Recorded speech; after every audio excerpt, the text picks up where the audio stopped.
이런 문제가 되게 시험 문제에 많이 나오겠죠. 여러분들 생각을 해봐요. 왜냐? 문제 내기가 쉬워요.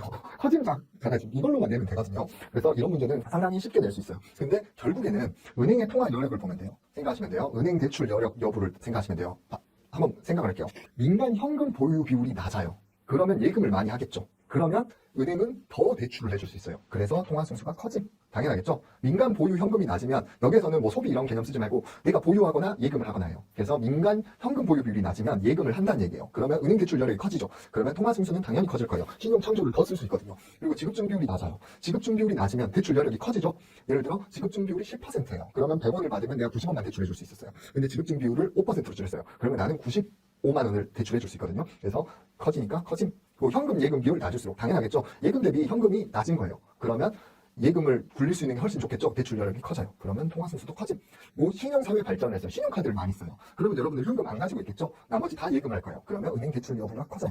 그리고 예금 이자율이 증가해요. 그러면 당연히 우리 현금 보유하는 것보다 이자 수익이 높아지잖아요. 그러면 은행에 맡길 거예요. 그러면 은행 대출 여력 여부가 커짐.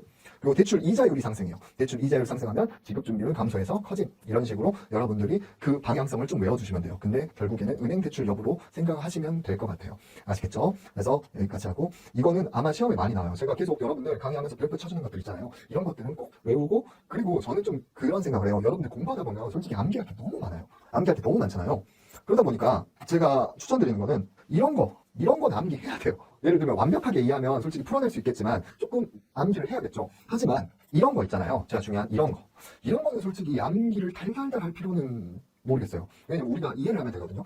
은행 대출 여부를 생각하면 돼요. 그러면 현금 보유 비율이 낮으면 당연히 대출 더 많이 해줄 수 있고, 지준율이 낮으면 당연히 대출 많이 할 수 있고, 현금 예금 비율이 낮으면 당연히 대출 많이 할 수 있고, 신용사회 발전하면 현금 보유를 줄일 거거든요. 그러니까 당연히 대출 많이 할 수 있고, 이런 식으로 좀 우리가 합리적으로 생각할 수 있는 거는 한번 외워두시고 좀 이해 쪽으로 가셔서 나중에는 조금 암기 안 하고 당연히 그 말 문제에 따라 풀 수 있게 그런 식으로 공부를 하시면 더 도움이 될 것 같아요. 그래서 우리가 100% 암기를 통해서만 되는 거는 조금 많이 줄여야 돼요. 이해할 수 있는 것들은 충분히 이해하고 넘어가야 우리가 중요한 것들을 암기할 수 있거든요. 그래서 이런 것들은 저는 조금 나중에 한번 이해해 보시고 생각하시면 될 거예요. 그래서 결론은 뭐다? 은행 대출 여부.